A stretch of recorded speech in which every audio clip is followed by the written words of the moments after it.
여러분 안녕하십니까? 조선인 노동자 등을 추모하는 사도광산 추도식을 앞두고 일본에서 통보한 참석 인사가 야스쿠니 신사 참배 이력이 있다는 점이 알려져 논란이 일고 있는데요. 어젯밤까지만 해도 사실상 수용하는 입장을 밝혔던 정부가 오늘 오후 추도식 행사에 참석하지 않기로 전격 결정했습니다. 오늘 첫 소식은 먼저 유서영 기자가 보도합니다. 외교부는 오늘 오후 기자들에게 긴급 공지문을 보내 사도광산 추도식에 불참하기로 결정했다고 알렸습니다. 외교부는 이 같은 결정 이유에 대해 추도식을 둘러싼 외교 당국 간 이견 조정에 필요한 시간이 충분치 않아 추도식 이전에 양국이 수용 가능한 합의에 이르기 어렵다고 판단했기 때문이라고 밝혔습니다. 외교부가 밝힌 추도식을 둘러싼 양국 간 이견이란 행사에 일본 대표로 참석하기로 한 이쿠이나 아키코 외무성 정무관에 대한 논란을 가리키는 걸로 보입니다.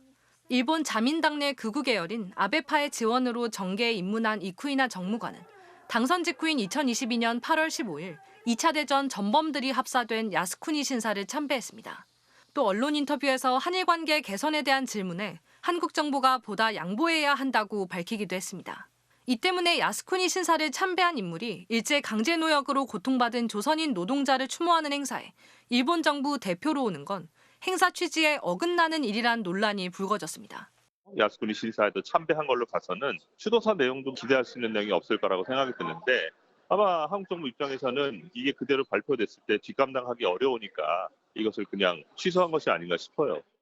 이에 따라 추도식 참석을 위해 이미 일본에 도착한 한국 당국자들과 유가족 11명은 현지에서 별도의 자체 추도식을 열기로 했습니다. 아직 일본 정부의 반응은 나오지 않고 있습니다. MBC 뉴스 유서영입니다. 사도광산 추도식은 우리 정부가 사도광산 유네스코 등재에 동의해 주는 대신 일본이 지키기로 한 약속이었습니다. 하지만 일본은 유네스코에 등재 후 반성은커녕 계속해서 외교적 결례를 범해왔는데요. 우리 정부는 오늘까지 별다른 대응을 하지 않았습니다. 이어서 조이명 기자입니다. 당초 사도광산을 유네스코에 등재하면서 일본 정부는 두 가지를 약속했습니다. 사도광산과 관련된 전체의 역사를 기록으로 남기고 희생된 한국인 노동자를 위해 매년 추도식을 열겠다는 겁니다. 만장일치로 결정되는 유네스코 세계유산 성격상 결정권을 쥐고 있던 우리 정부는 이 약속을 믿고 등재에 동의했습니다. 역사를 기록을 남겨서 축적시키는 것이 우리의 목표가 되어야지 국민 한풀이 하듯이 등재 반대해서 그냥 자폭하듯이 하는 것이 과연 국익에 좋은 건지. 국익을 위한 결정이라는 해명. 하지만 등재 직후 개관한 사도광산 전시관엔 반성의 기록은커녕 강제 노동에 대한 언급 자체가 없었습니다. 이후 우리 정부가 이를 묵인해준 사실이 드러나 논란이 됐지만 정부는 일본의 또 다른 약속인 추도식 관련 협의에 착수했습니다. 등재 전까지만 해도 언제든 열겠다던 추도식은 11월 말까지 미뤄졌고 그마저도 일본 정부가 아니라 지역단체 주관으로 격하됐습니다. 추도식 공식 명칭엔 강제노동, 희생 같은 표현이 빠져 누구를 추모하는지조차 알 수 없게 됐고 한국인 노동자 유족들의 초청 비용마저 일본 측은 한 푼도 부담하지 않았습니다. 사도광산 관할 지자체장은 이번 행사는 추도식이 아니라 유네스코 등재 보고회라는 식의 발언까지 내놨습니다. そういう意味では本当にそんな複雑なことではなくて世界遺産になりましたよっていうこれまで関わった人たちへのむしろ報告みたいなもんですかね. 이런데도 우리 정부는 별다른 대응 없이 추도식에 일본 정부 고위급 인사를 참석시켜달라고만 일본에 지속적으로 요구했습니다. 최소한의 구색만 맞춰달라는 수준인데 이마저도 야스쿠니 참배 인사라는 최악의 외교적 굴욕으로 돌아온 겁니다. 매년 열기로 한 추도식 첫 해부터 개최도 전 파행으로 이어지면서 앞으로의 전망도 불투명해졌습니다.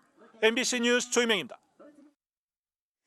네, 방금 리포트를 전해드린 관련 취재를 계속해온 조이명 기자가 스튜디오에 나와 있습니다. 조이명 기자, 질문을 몇 가지 드려보겠습니다. 자, 오늘 아침까지만 해도 우리 외교부 입장은 야스쿠니 신사 참배를 해온 이 대표 인사에 대해서 사실상 수용에 가까웠다고 들었는데요. 그런데 갑자기 오후에 이걸 바꾼 이유가 있나요? 네, 어제 상황부터 설명을 드려야 할 것 같은데요. 일본 정부는 추도식을 이틀 앞둔 어제 오전까지도 자국 대표로 누굴 보낼지 우리 정부에 통보해주지 않았습니다.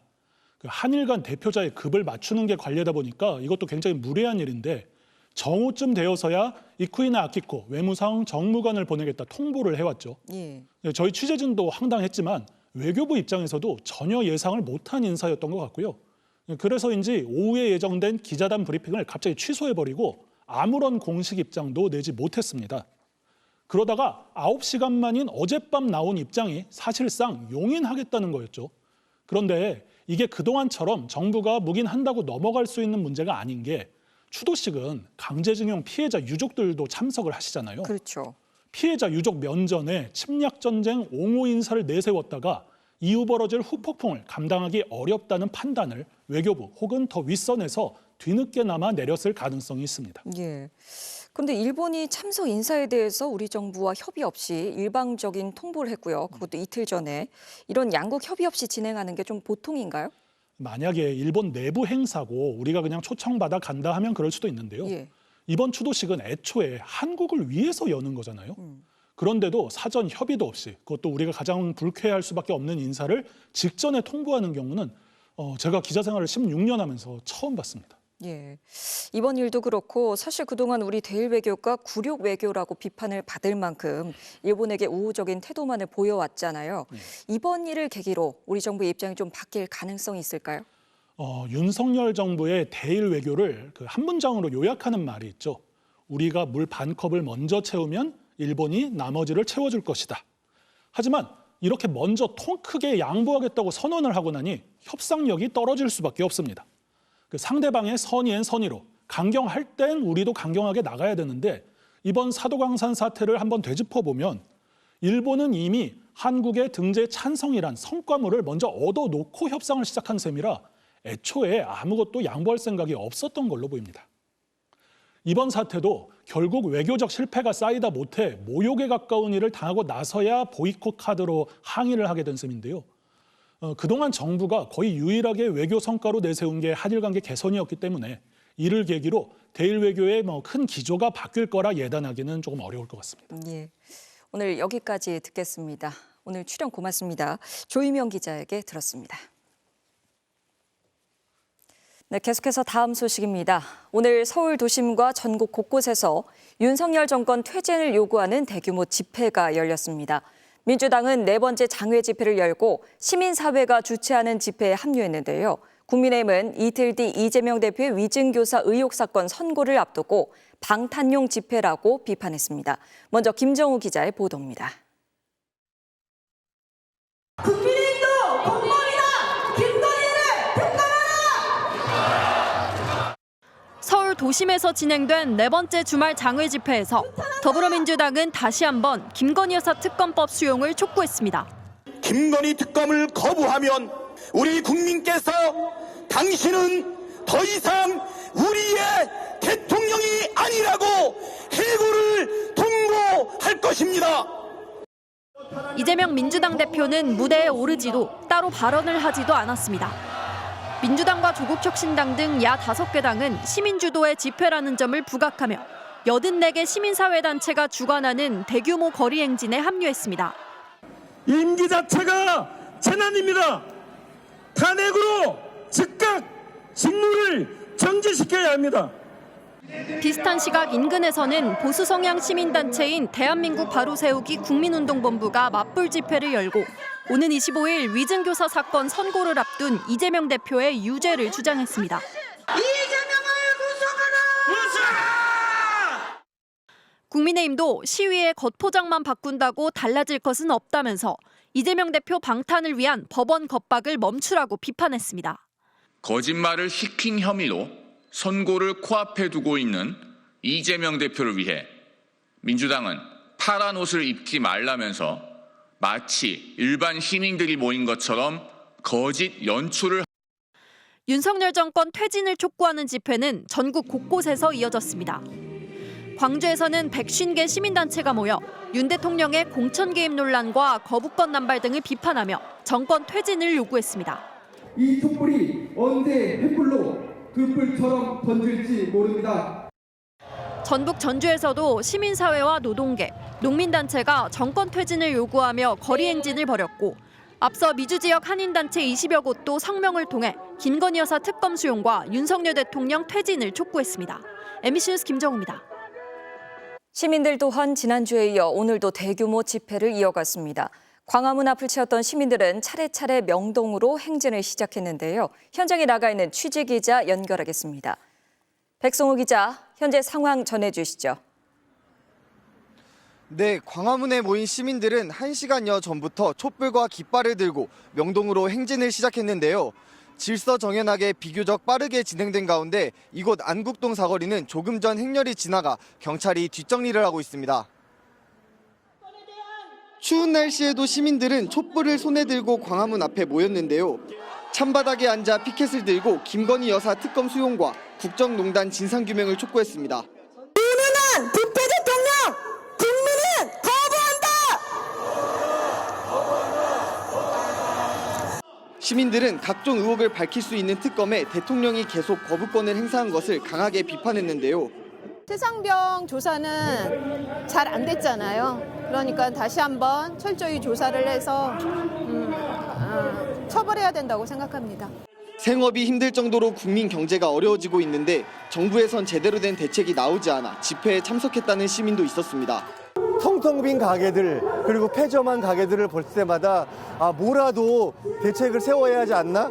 무엇이라도 시도하는 모습이라도 보여야 하는 게 국정 책임자로서의 의무 아닌가? 또한 집회에 참석하고 있지만 현 정부가 언론이나 집회에서 나오는 불편한 목소리를 듣지 않는 것 같아 안타깝다는 지적도 나왔습니다. 자기 마음에 안 듣는 소리도 좋지 않는 소리도 귀담아 들어야 되는데 그런 거는 거부하는 것 같아요. 그러니까 국민들의 백성들의 마음을 잘 몰라요. 오늘 집회는 명동까지 행진한 뒤 마무리될 예정입니다. 주최 측은 다음 주 토요일에도 광화문 집회와 행진을 예고했습니다. 지금까지 안국역 사거리에서 MBC 뉴스 백승우입니다. 공천거래 의혹으로 구속된 명태균 씨는 예전에 쓰던 휴대전화 3대를 모두 버렸다고 주장해왔는데요. 구속 직전 자신의 변호사들에게 휴대전화를 가지고 대통령실과 협상해달라는 취지로 말한 것으로 전해졌습니다. 구속하지 않고 먹고 살게 해주면 휴대전화를 내놓겠다는 건데 어딘가에 숨겨뒀을 가능성이 커 보입니다. 구나연 기자의 보도입니다. 명태균 씨가 검찰 조사를 받은 지난 8일, 명 씨가 조사를 받다 쉴 때 변호사들에게 자신의 휴대폰을 가지고 대통령실과 협상해달라는 취지로 말한 것으로 전해졌습니다. 자신을 구속하지 말고 먹고 사는 문제, 이 두 가지를 해결해주면 휴대폰을 내놓겠다는 겁니다.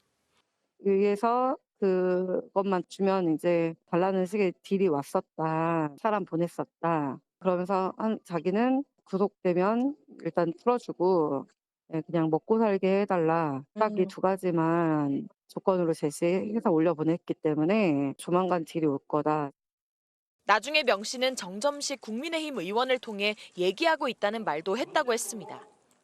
정점식 의원이 검사 출신이기 때문에 여기 검사들하고 말이 통한다. 조사 외에 검사랑 전화를 해가지고 만나서 협상을 하라는 거였고. 하지만 휴대폰에 들어있는 내용을 구체적으로 밝히지는 않았다고 합니다. 왜 핸드폰을 그렇게 원하냐, 왜 그러는 거냐 그랬더니 뭐 치명적이라는 식으로 얘기를 해요. 핸드폰 있으면 큰일 난대요. 명 씨는 휴대폰이 어디 있는지 변호사들에게도 알려주지 않았다고 했습니다. 변호인들은 협상 얘기는 말도 안 된다고 생각해 실제로 하지도 않았다고 했습니다. 정말 중요한 범죄 혐의가 들어있는 폰이라면 검사들이 오히려 추가 입건을 하지 이걸로 끝내준다는 게 말이 된다고 생각하냐.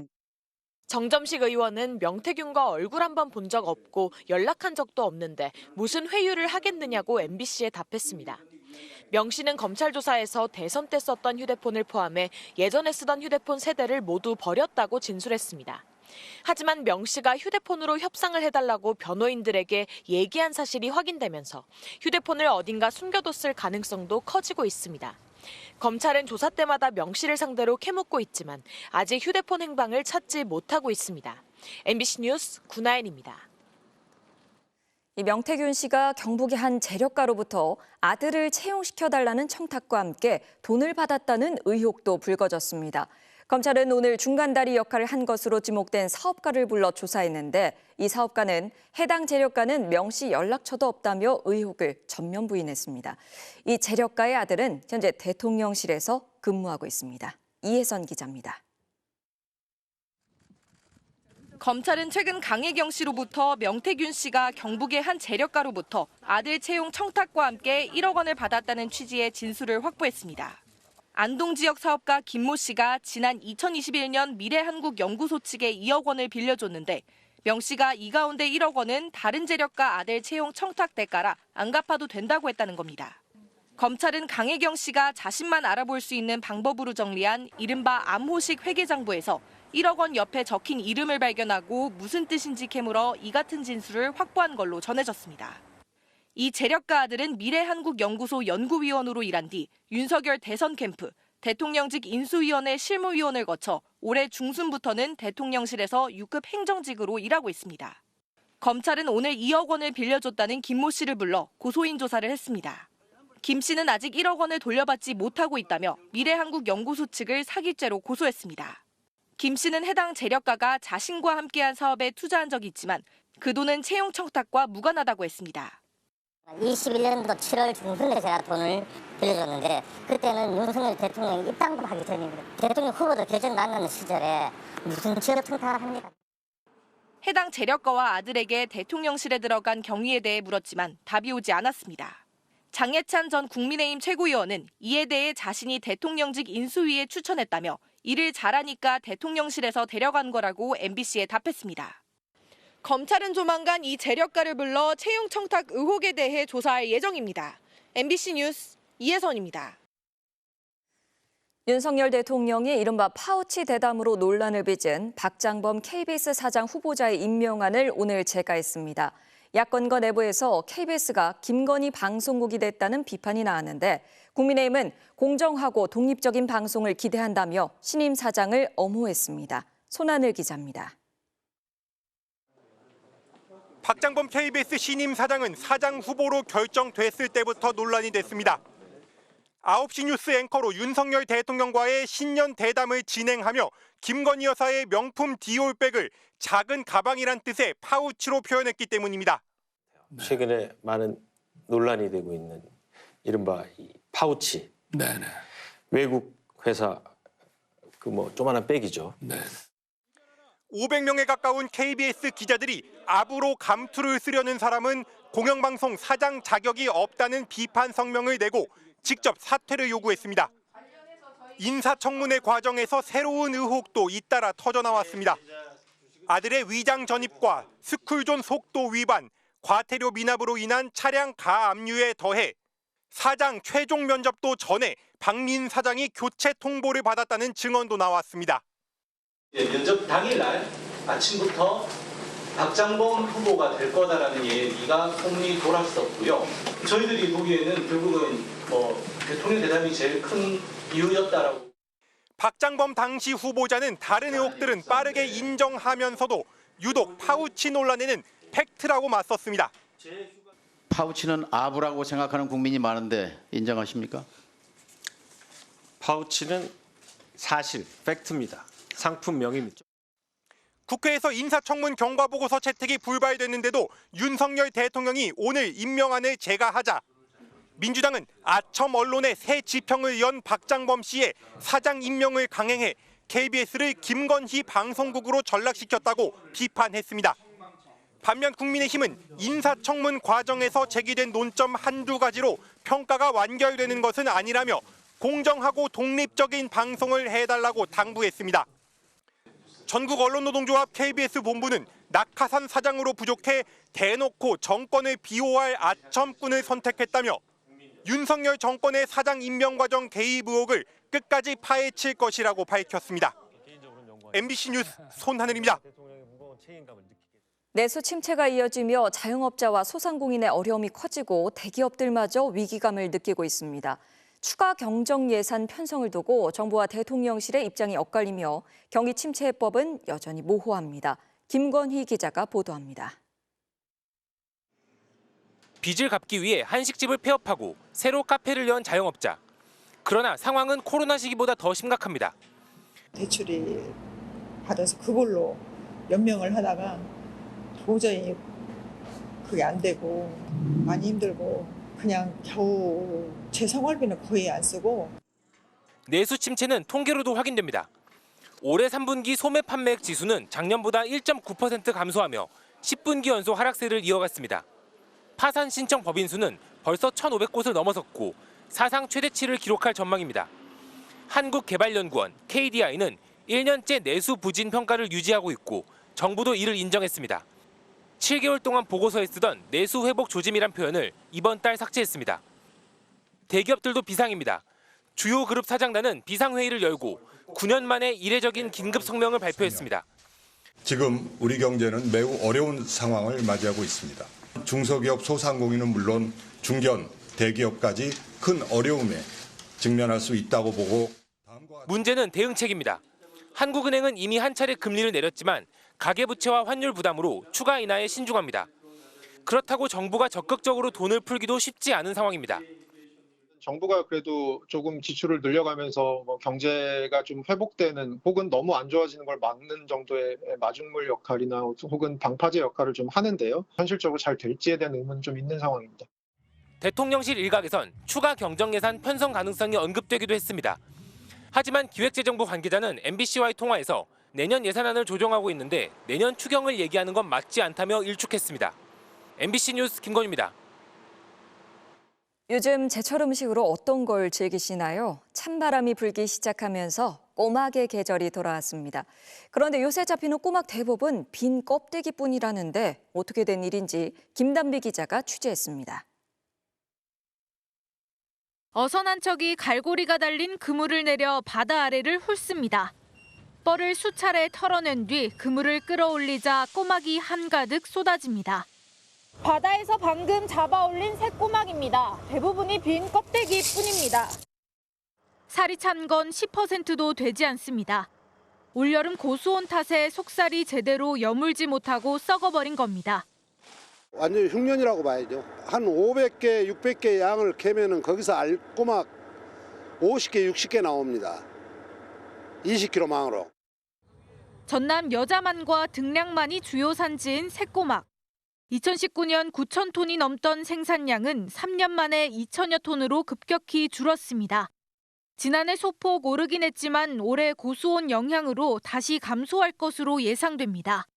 특히 새꼬막은 양식수산물 재해보험 대상 품목도 아니어서 어민들이 고스란히 피해를 떠안을 처지에 놓였습니다. 정부로부터 받을 수 있는 재해복구비가 있지만 최대 5천만 원이 전부입니다. 고막만 유일하게 보험에 빠져 있습니다. 어떻게 이자 감당하고 어떻게 먹고 살겠어요.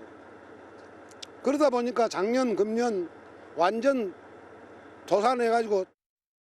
지금까지 전남에서는 새꼬막 6,800여 톤이 고수온으로 피해를 입었다는 신고가 접수됐습니다.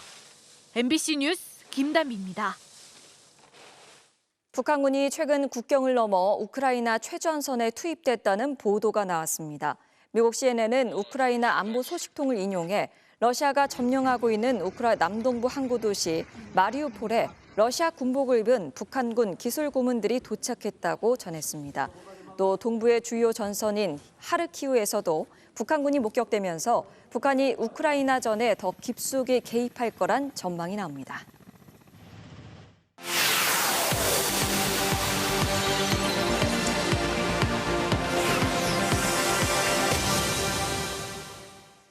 서방의 장거리 미사일 지원에 러시아가 핵 보복 카드를 꺼내들면서 우크라이나 전쟁이 새로운 국면을 맞고 있습니다. 러시아는 핵무기가 없는 나라도 핵으로 공격할 수 있도록 핵무기 사용 규칙인 핵 교리를 개정했는데요. 최근 연일 남한을 향해 핵 위협을 하고 있는 북한은 러시아보다 훨씬 더 완화된 핵무기 사용 규칙을 갖고 있습니다. 김세로 기자입니다.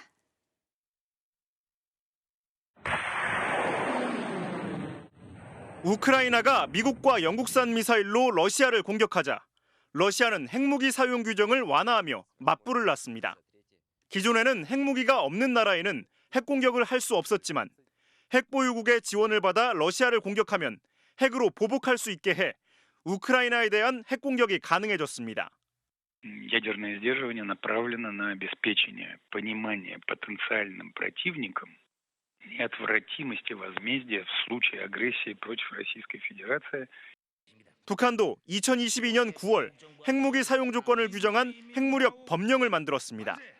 기본 원칙은 비핵 국가들이 핵무기 보유국과 야합해 공격하지 않는 한 핵무기를 사용하지 않는 것입니다. 뒤집어 보면 핵 보유국의 지원을 받은 비핵 보유국은 공격할 수 있다는 것으로 남한에 대한 핵 공격도 가능합니다.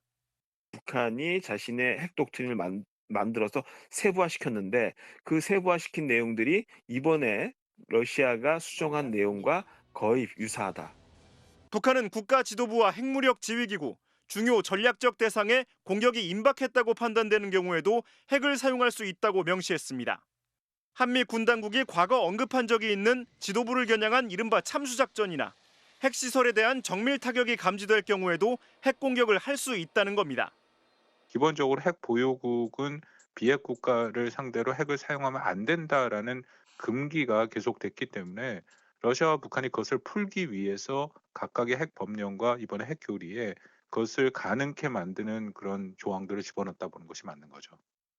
러시아의 개정 핵교리는 어느 국가보다도 주관적이고 완화된 북한의 핵교리를 따라간 것으로 양국 모두 자신들의 적대국을 지원하는 모든 국가로 위협의 대상을 확대하고 군사적 보복의 범위를 넓히려는 의도가 담겨 있다고 전문가들은 평가합니다. MBC 뉴스 김세로입니다.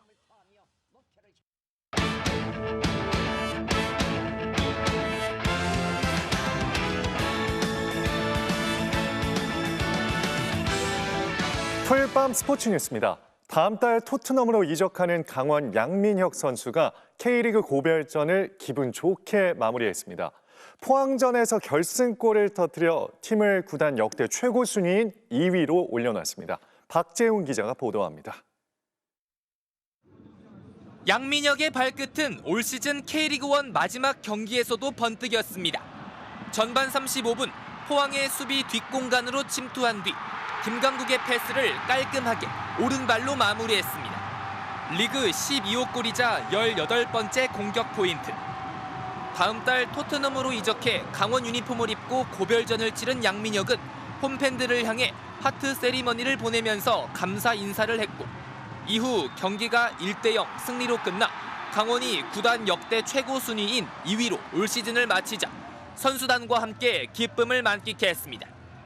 마지막 경기를 이렇게 승리하고 2등으로 시즌을 마무리할 수 있어서 정말 기쁜 것 같고 시즌 중반에 합류하는 거다 보니까 일단 저의 몸의 회복에 제일 집중을 할 것 같고 또 경기에 출전하는 것이 목표인 것 같습니다. 현역 은퇴를 선언한 울산 박주영은 자신의 K리그 마지막 경기를 화려하게 장식했습니다. 후반 교체 투입돼 결승골을 어시스트한 뒤 동료들의 축하를 받았고 종료 직전 논스톱 슈팅으로 득점포까지 가동해 올 시즌 최다 관중을 기록한 홈 경기장을 열광시켰습니다. 서울은 한 골과 도움 1개를 기록한 조영욱의 활약을 앞세워 김천을 3대1로 꺾고 리그 4위를 차지해 다음 시즌 아시아 챔피언스 리그 진출 가능성을 높였습니다. MBC 뉴스 박재웅입니다. 배드민턴 대표팀의 안세영 선수가 한 달 만에 국제대회에서 다시 결승에 올랐습니다. 게임 스코어를 내준 상황에서 무려 9연속 득점으로 끝내 승리를 가져왔네요. 지난달 덴마크 오픈 준우승 이후 무릎과 발목 부상을 치료하느라 1개월 만에 국제대회에 나선 안세영. 순조롭게 준결승에 올라 세계 랭킹 14위 일본의 미야자키 도모카와 만났습니다. 초반부터 상대를 거세게 몰아붙이며 일방적인 경기를 펼치더니 첫 번째 게임을 무려 16점 차로 가볍게 가져갑니다. 상대의 스텝을 완전히 꼬이게 만들 정도로 코치진과의 호흡도 좋았는데요. 하지만 2세트에서 상대의 거센 반격에 20대 13까지 밀렸는데 여기서 세계 1위의 진가를 보여줬습니다. 전매 특허인 신기에 가까운 수비를 뽐내 어느새 20대 20 동점. 결국 무려 9연속 득점에 성공해 승부의 마침표를 찍었습니다. 늘 저는 우승을 목표로 하고요. 어떤 게임이든 제가 열심히 한다면 충분히 우승을 따라올 거라고 생각하고 있습니다. 내일 결승 상대는 세계 28위 중국의 가오팡제인데요. 올림픽 금메달 이후 첫 우승 기대해 보겠습니다.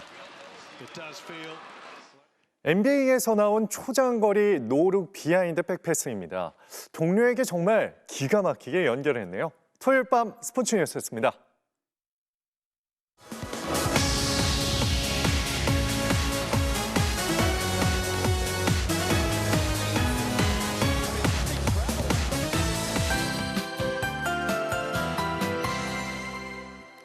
겨울이 바짝 다가선 것 같은 주말이었죠. 오늘 아침 강원 산간지방은 눈이 오는 등 다소 추웠습니다. 오늘 밤 사이에도 복사 냉각에 대관령의 수은주가 영하 6도, 봉화가 영하 2도 등 내륙을 중심으로 또다시 영하권이겠고요. 곳곳에는 서리가 내리고 물이 어는 곳도 있겠습니다. 서울의 아침 최저기온도 2도 안팎에 머무는 만큼 따뜻한 옷차림 잘해주셔야겠습니다. 그래도 낮 동안에는 다시금 맑은 하늘이 드러나서요. 햇볕이 대부분 지방의 기온을 15도 안팎까지 끌어올리겠고요. 내일도 미세먼지 걱정 없이 대부분 지방의 일평균 농도가 보통 수준을 유지할 전망입니다. 다만 내일 오전까지 강원 산간과 남부 내륙을 중심으로 짙은 안개가 끼는 곳이 있겠습니다. 높은 하늘은 대체로 맑은 가운데 제주도는 내일 저녁까지 비가 조금 오겠고요. 동해안에선 너울성 파도가 밀려오겠습니다. 내일 아침 기온 보시면 춘천 영하 1도, 대전 2도, 대구 2도로 시작하겠습니다. 한낮의 기온은 서울이 13도, 전주 14도, 부산은 17도 선까지 오르겠습니다. 월요일인 모레 늦은 밤 서해안 지방부터 비구름이 들어와 화요일엔 전국적으로 요란한 비를 뿌리겠고요. 이후 찬 공기가 남하해 수요일에는 서울 지방에도 첫눈이 내릴 가능성이 있습니다. 날씨였습니다. 토요일 뉴스데스크 마치겠습니다. 함께해 주신 여러분 고맙습니다.